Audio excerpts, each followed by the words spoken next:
विद्यार्थियों, बहुत स्वागत है आपका।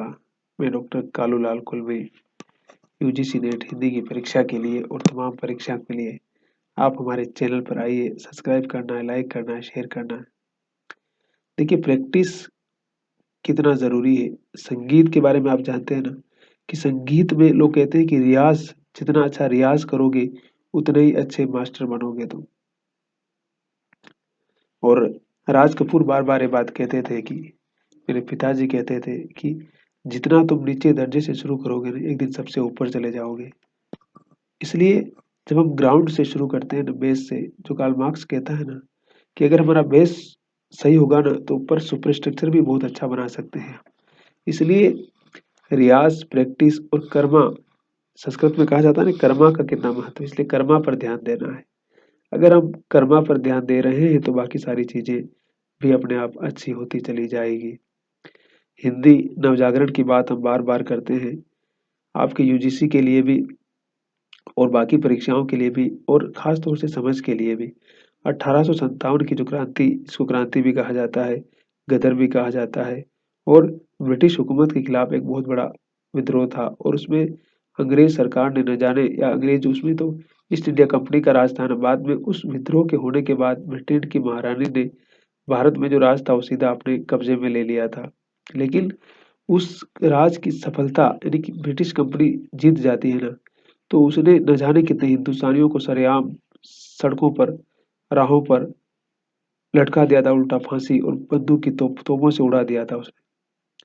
उस समय के इतिहास या उस समय की जो वास्तविकता को हम समझने का प्रयास करते हैं, तो अंग्रेज़ हुकूमत या अंग्रेज़ों के जो अत्याचार थे उनकी वास्तविकता या वो कितने क्रूरता से कर रहे थे इसका भी पता लगा सकते हैं आप।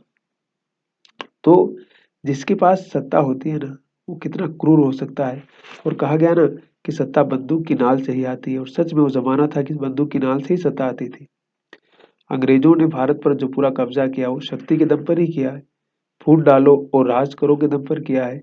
तो एक तो ये बात है, दूसरी बात ये है कि उसके आने से कहीं न कहीं भारत में नए विचार भी आते हैं। तो हर चीज़ के 2 पक्ष होते हैं ना, कहा जाता है ना। तो उनके आने से नुकसान भी बहुत ज़्यादा होता है, यहाँ का लूट-खसोट खूब मचती है। लेकिन अंग्रेज़ी शिक्षा और अंग्रेज़ी ज्ञान भी हिंदुस्तान में आता है और उन लोगों के आने से कारण भारत के लोग यूरोप के बारे में बहुत सारी चीज़ें जानते हैं, पढ़ने-लिखने के लिए बाहर भी जाते हैं उस ज़माने में। तो उसका जो प्रभाव होता है वो किस प्रकार से भारतीय जनमानस पर पड़ता है और आप देखते हैं कि 1857 और 1947 ये 90 वर्ष का जो समय है, किस प्रकार से लगातार संघर्ष चलता रहा और न जाने कितने लोगों ने सैक्रिफाई किया और इसी समय में अंग्रेजों ने हिंदुस्तान में ट्रेन और तमाम सुख सुविधाएं भी डेवलप की और सारी चीज़ों का काम भी किया उन लोगों ने। तो उस लिहाज से भी अगर हम समझेंगे तो उन्होंने कितना सारा काम किया, विश्वविद्यालय खोले, अंग्रेजी शिक्षा, यहाँ के लोग, हिंदुस्तान के लोग बाहर पढ़ने जाने लगे। तो उससे भी एक आधुनिक चेतना, नवजागरण की चेतना का आविर्भाव होता है और आप समझिए कि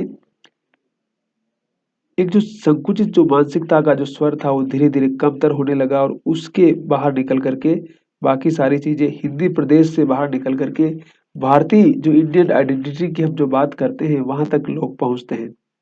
और उसमें देखिए हिंदी में तो भारतेंदु से ही उसकी शुरुआत होती है नवजागरण की और भारतेंदु को ही उसका अग्रदूत माना जाता है और उसके मंडल के जो तमाम लेखक हैं, उन लोगों ने इस काम को किया था। फिर भाषा के क्षेत्र में महावीर प्रसाद द्विवेदी का स्थान मैंने पहले भी बताया था कि महावीर प्रसाद द्विवेदी को इस मायने में बहुत महत्वपूर्ण उनकी जो सरस्वती पत्रिका है, उसके माध्यम से उन्होंने न जाने कितने लेखकों और रचनाकारों को तैयार किया था।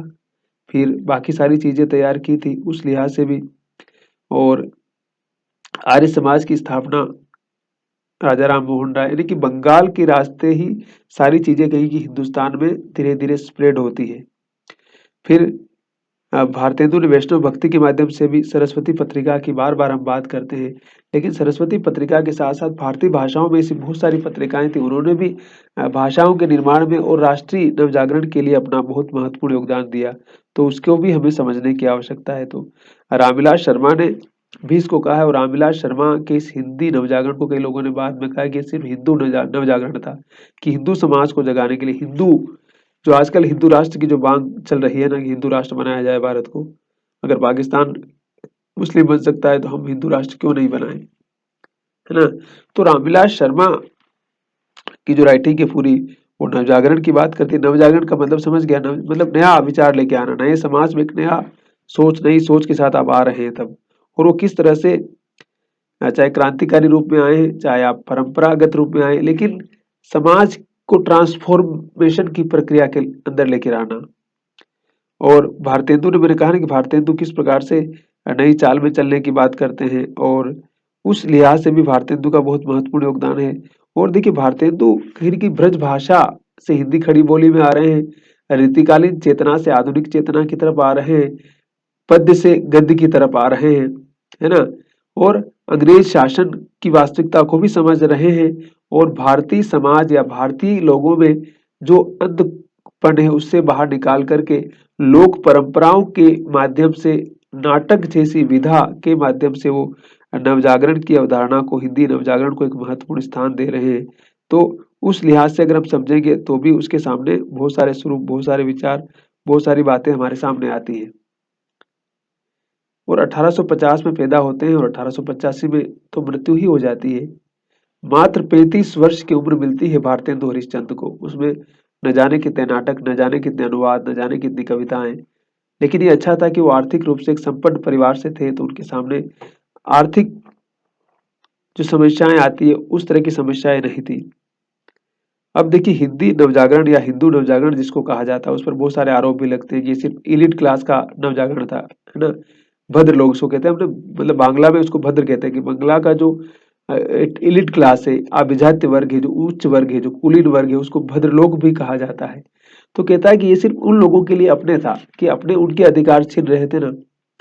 अंग्रेज सरकार उनको जिस तरह से गुलाम कर रही थी या अधिकारों से वंचित कर रही थी, तब उन्हें पता चला कि असली गुलामी क्या है। और फिर वो कह रहे हैं कि ये आम जनता के साथ, आम लोगों के साथ तब तक नहीं जुड़ पाया था। देखिए गांधी इसलिए महत्वपूर्ण है कि गांधी आम जनता के साथ जुड़ जाते हैं, और गांधी आम जनता की तरह जीवन जी करके, उनके जीवन में परिवर्तन ला करके, उनके आम आदमी के विचारों के साथ उस जमीन तक जाते हैं वो। इसलिए महात्मा गांधी का स्थान भारतीय समाज में, भारतीय इतिहास में महत्वपूर्ण है। चाहे उनके बारे में कितने ही र्यूमर फैलाए गए हों, चाहे उनके बारे में कितनी ही बातें कही गई हो। और फिर बाद में कहा ना कि हिंदी जो नवजागरण था वो हिंदू और मुस्लिम में बंट जाता है, क्योंकि वो तो बंटना ही था। मुस्लिम लीग के अपने विचार थे कि हमें अलग देश चाहिए, और हिंदू महासभा के अपने विचार थे। तो उन सारी चीजों के चक्कर में ये सब कुछ समझे कि इसमें गालमेल होता चला जाता है। और हिंदू या हिंदी नवजागरण क्या है कि जो मध्यकालीन जो समय था, मैंने कहा ना कि उसमें एक एक नया चेंज करता है। मध्यकालीन चेतना से निकल करके वो आधुनिक चेतना को अंगीकार करता है। और आधुनिक चेतना मतलब मनुष्य केंद्र में आता है, उसकी सोच केंद्र में आती है, और भगवान की जगह इंसान ही करता धरता नजर आता है। और विज्ञान के आविष्कार भी इस प्रकार की आस्थाओं को तोड़ने में अपनी महत्वपूर्ण भूमिका निभाते हैं, जिसका अपना योगदान था। और वैज्ञानिक और टेक्नोलॉजिकल जो औद्योगिकरण की जो बात करते हैं बार बार, वो समाज में परिवर्तन के लिए कितना जरूरी है, उन सारी चीजों की भी हमें उसमें पता चलती है। फिर 1857 का जो विद्रोह होता है वो कहीं न कहीं भारतीय जनता में एक राष्ट्रीय चेतना का भी एहसास करवाता है। और उस राष्ट्रीय चेतना को जब हम समझने लगते हैं, उसके बारे में जब हम अ, पड़ताल करते हैं, तो राष्ट्रीय चेतना किस प्रकार से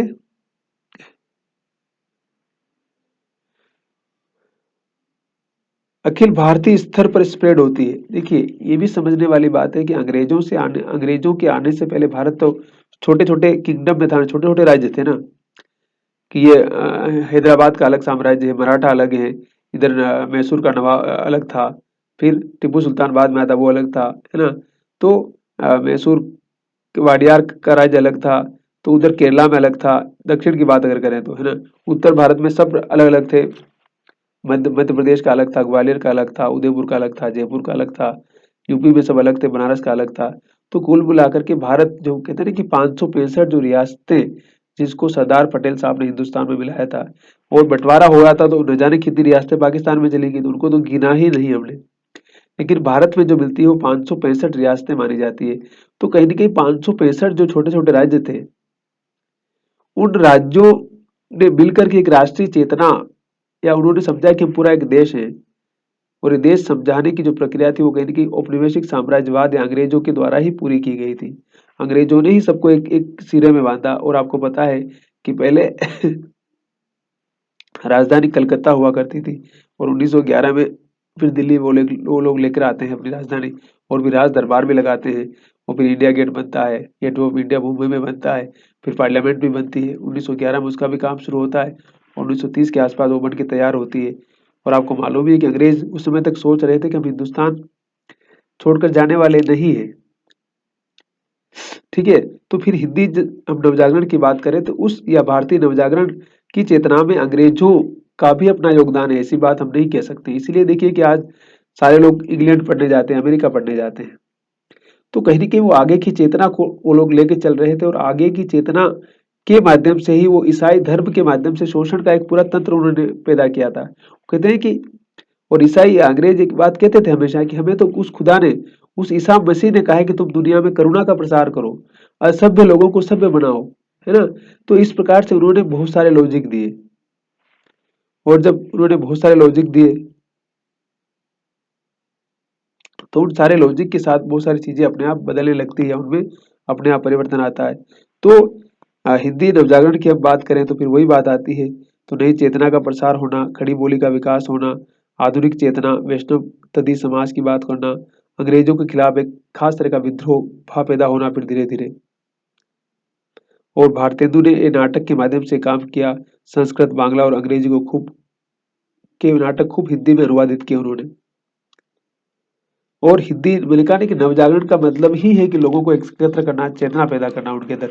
उन्हें इस बात का आश्वासन देना है कि तुम्हें बराबर के साथ जीने का अधिकार है, तुम्हें शिक्षा का अधिकार है, तुम्हें शासन करने का अधिकार है और तुम किसी भी मामले में किसी से भी कमतर नहीं हो। और अविभक्त वर्ग की जो चेतना थी उससे भी हट करके बात होने लगी। तब तक अम्बेडकर साहब भी आ जाते हैं और तमाम क्रांतिकारी थे। भारतीय समाज में तमाम लोग थे जो अपने अपने तरीके से काम कर रहे थे और अम्बेडकर कहीं न कहीं इसलिए अंग्रेजों के साथ खड़े हुए इसलिए नज़र आते हैं क्योंकि यहाँ की भारतीय समाज की जो वर्ण व्यवस्था थी, जो जाति आप जानते हैं उसके बारे में अछूत मानना किसी को छोटा मानना, किसी को अलग मानना। तो उस वर्ण व्यवस्था के खिलाफ उनका खड़ा होने का कारण ही था कि हिंदू समाज अगर हमें अधिकार नहीं देगा, तो फिर हम अंग्रेज जो सरकार अभी राज कर रही है, हम उससे माँगेंगे ना। और अंग्रेज कल चले जाएँगे तो फिर हम तो वापस इसी सिस्टम में आ जाएँगे। तो फिर हमारी स्वतंत्रता और हमारी आज़ादी का क्या हुआ? है ना? तो ये जो नवजागरण है, वो कहीं न कहीं इसी लिहाज से समझने वाली बात है। और भारत एक डेमोक्रेटिक कंट्री बना बाद में 1947 में सेक्युलर कंट्री बना। ये इसलिए भी महत्वपूर्ण है कि सभी धर्मों के लोगों को इक्वलिटी का अधिकार देने की बात आती है, तो इसीलिए आती है कि वहाँ सब बराबर हैं और ये सबसे अच्छी बात है, हमारी डेमोक्रेसी के लिए, हमारे लोकतंत्र के लिए कि वहाँ पर इस प्रकार का भेदभाव अगर कानूनी रूप से नहीं है, तो फिर व्यावहारिक रूप से उन चीज़ों को करना भी इतना आसान नहीं होता है। और मेजॉरिटी माइनॉरिटी की जब बात आती है तो उस समस्या को हल करना भी एक बहुत बड़ी चुनौती होती है किसी राष्ट्र के लिए हमेशा। क्योंकि अगर इस प्रकार के कॉन्फ्लिक्ट बढ़ते जाते हैं तो फिर उन समस्याओं को हल नहीं करेंगे तो राष्ट्र राज्य की जो पूरी व्यवस्था है वो भी खतरे में पड़ जाती है। आप पाकिस्तान में ही देख लीजिए, पाकिस्तान भी उसी समय हमारे देश से कट के बना था और लेकिन 71 में उसी का एक हिस्सा वापस बांग्लादेश बन जाता है जिसको पहले पूर्वी पाकिस्तान कहा जाता है था। आप इतिहास से परिचित होंगे हिंदुस्तान के इतिहास से तो राष्ट्र राज्य की जो अवधारणा है उसमें ये आधुनिकता है, उसने ही राष्ट्र राज्य का पूरा स्वरूप दिया है जिसको हम नवजागरण कहते हैं, वो सब कुछ देते हैं। और जो पूरा का पूरा कॉन्सेप्ट कहा जाता है कि पश्चिम का कॉन्सेप्ट है, हमारे यहाँ तो इस प्रकार का कॉन्सेप्ट था ही नहीं, हमारे यहाँ तो लोक और देश की चेतना ही अलग तरह की थी, है ना? तो अगर हम उस पूरे सिस्टम को फॉलो कर रहे हैं और उस सिस्टम के सहारे ही समाज को चला रहे हैं, नीतियाँ बना रहे हैं, सारी चीज़ों को डिसाइड कर रहे हैं, औद्योगिकीकरण, आधुनिकीकरण, विकास का जो पूरा क्रम चल रहा है और आप जानते ही हैं, अभी तो अमृत काल चल रहा है और इस अमृत काल में जितना कुछ हम कर रहे हैं, उसके पीछे ये होना चाहिए कि किस प्रकार से हम हिंदुस्तान की जो गरीबी है उसको किस तरह से खत्म कर सकें। हर एक को स्वास्थ्य, शिक्षा और तमाम चीज़ें मुफ्त मिलें और उन सारी चीज़ों को अच्छी तरह से अवेलेबल कराया जाए, सिर्फ उसके लिए टाइम पास नहीं की जाए।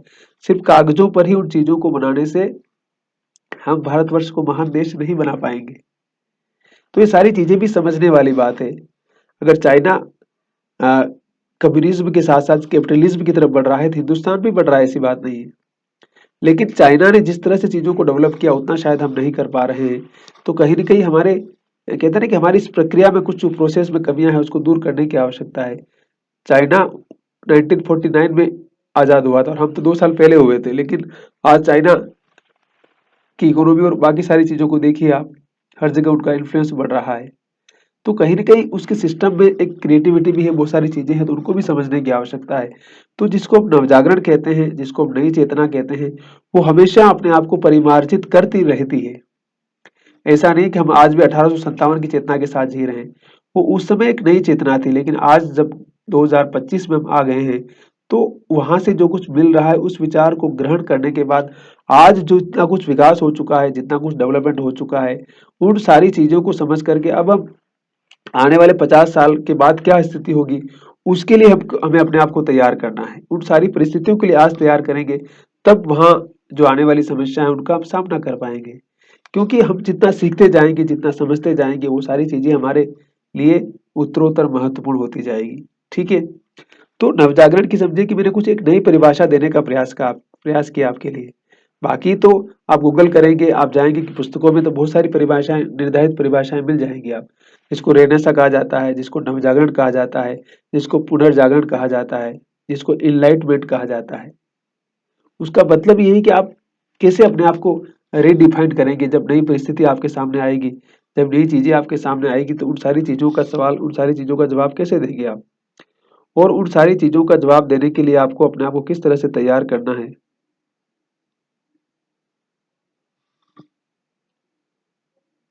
तो ये सब चीज़ें समझने वाली बात है। तो सवाल यही है कि हमें रटी-रटाई बातों पर चलने से हमारा काम नहीं होगा। हो सकता है कि रटी-रटाई चीज़ों को लिखने से आप अच्छा एग्ज़ाम पास कर लेंगे, सब कुछ कर लेंगे, वो भी ज़रूरी है, हिस्सा है जीवन का। रोज़गार बहुत ज़रूरी है देखिए। हम आर्थिक स्थिति या दुरावस्था में रह कर के अच्छा काम करने का सपना देखते हैं, वो भी कोई अच्छी बात नहीं है। उससे बहुत सारी समस्याएँ होती हैं। इसलिए कहते हैं ना कि बैकअप प्लान बहुत ज़रूरी है। तो नौकरी, कोई बिज़नेस जो पारिवारिक इनकम या पारिवारिक वेल्थ कुछ होगा तो हम बैठ कर के लिख पाएँगे, पढ़ पाएँगे, कुछ अलग अपने हिसाब से कर पाएँगे। तो उन सारी चीज़ों को करते हुए हम एक नया विचार, एक नया थॉट्स के साथ कुछ नया क्रिएटिव कैसे कर सकते हैं, अपनी चेतना को बेहतर कैसे कर सकते हैं, उन सारी चीज़ों को समझने की आवश्यकता है। तो आर्थिक जो स्थिति है जिसको हम कई बार कहते हैं कि यार पैसा क्या है, पैसा तो हाथ का मैल है। सब जानते हैं हाथ का मैल है, लेकिन उसको कमाना तो पड़ता है ना। तो इसलिए पैसे का इम्पोर्टेंस समझना बहुत ज़रूरी है। धन भले ही हमारे किसी हो सकता है किसी काम नहीं आए, लेकिन वो बहुत काम आता है, इसको समझना है। जब हमारे दुर्दिन आते हैं, तब हमारे अपने भी हमारा साथ छोड़कर चले जाते हैं, उस समय धन ही हमारी मदद करता है, ये समझ के चलिए। और आज का ज़माना तो आप जानते ही हैं कि लोग पैसे की कदर करते हैं, आपकी कदर नहीं करते हैं। अगर आपके पास पैसा है, पावर है, पोज़ीशन है, तो हर कोई यस सर करेगा। अगर आपके पास नहीं है, तो बोलेगा कि ठीक है छोड़ दो, जाने दो इसको, उससे क्या काम है यार।